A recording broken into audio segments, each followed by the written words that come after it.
তো সবাইকে আজকের এই ভিডিওতে আমরা শিখব কিভাবে একদম শুরু থেকে একটা সুন্দর ঝকঝকে কার্টুন স্টাইলের আইস বরফ ডিজাইন তৈরি করা যায়, আর সেটা পিএনজি ফরম্যাটে, অর্থাৎ ব্যাকগ্রাউন্ডে থাকবে ট্রান্সপারেন্ট। যারা ডিজিটাল আর্ট শুরু করছেন বা ইউটিউব থাম্বনেল, স্টিকার অথবা অ্যানিমেশন প্রজেক্টের জন্য নিজেই গ্রাফিক্স বানাতে চান, এই ভিডিওটি আপনার জন্য একদম পারফেক্ট। আমরা ধাপে ধাপে দেখাবো। অবশ্যই ভিডিওটি শেষ পর্যন্ত দেখবেন, তাহলে আপনারা খুব ইজিভাবে কার্টুন আইস পিএনজি স্টিকার হিসেবে ছবিতে অ্যাড করতে পারবেন।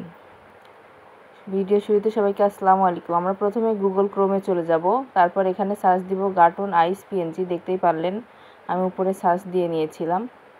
এবার এমন নানা ধরনের আইস পিএনজি আমাদের সামনে চলে আসবে, তখন আমরা ইন্টারফেসগুলোর মধ্যে থেকে সিলেক্ট করে নেব, যেটা আমাদের ভালো লাগবে আমরা সেটা সিলেক্ট করব। এরকম আমরা একটার পর একটা পাল্টিয়ে দেখবেন। যেমন দেখতে পাচ্ছেন আমি এটা পছন্দ করে নিলাম।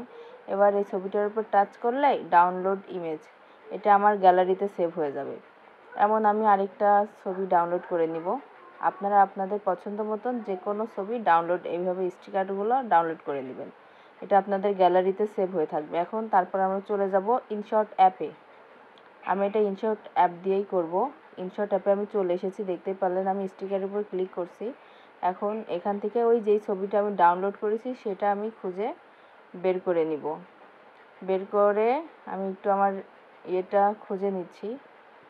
এখানে আমি ছবিটা নিয়ে নিলাম, ছবিটা আমার উপরে ছিল, এই যে দেখতেই পাচ্ছেন। এবার ছবিটাকে আমি ব্যাকগ্রাউন্ড রিমুভ করে নিলাম, টিক চিহ্ন মেরে দিলাম। এবার আমি এটা সুন্দরভাবে আমের উপরে সিলেক্ট করে দেবো। এখানে উল্টা পাশ করা আছে, আপনার যেদিকে আপনার চোখটা উল্টায় পাল্টায় নেবেন সেটা তেমন হবে। আর এই যে এখানে অনেকগুলো ইন্টারফেস আছে, আপনারা সিলেক্ট করবেন যে এখানে কোনটা আপনারা ছবিতে পারফেক্টভাবে হয়, সেটা অবশ্যই ট্রাই করবেন।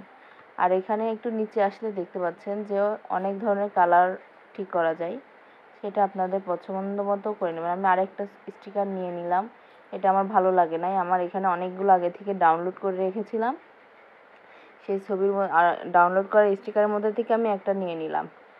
এবার এটাকে আমি সুন্দরভাবে একটু দেখে নিব যে কোনটা দিলে পারফেক্ট হয়। আপনারাও তেমনভাবে প্রত্যেকটা ধাপে ধাপে দেখবেন যে কোনটা বেশি পারফেক্ট হয়, ছবির সাথে সুন্দর যায়, তেমনটাভাবে ছবিতে অ্যাড করে দিবেন। আমার কাছে এটা ভালো লাগলো, তাই আমি এটা এভাবে একটু কমিয়ে ঠিক করে নিলাম। এভাবে আপনারা প্রত্যেকটা ছবি এডিটিং করবেন। এখন যেহেতু ছবি থেকে আর্নিং হচ্ছে, ছবিতে এমন স্টিকার সেট করলে অনেক সুন্দর লাগে ছবিটা। এবার আমি এটার একটু কালারটা সুন্দরভাবে স্যাচুরেশন বাড়িয়ে নিলাম, শ্যাডো একটু কমিয়ে নিলাম, নিয়ে এভাবে ছবিটি এডিটিং করে নিলাম। কেমন লেগেছে অবশ্যই জানাবেন। আজকের ভিডিওটি এ পর্যন্তই। সবাই ভালো থাকবেন, সুস্থ থাকবেন। দেখতেই পাচ্ছেন ছবিটি কেমন লাগছে এখন।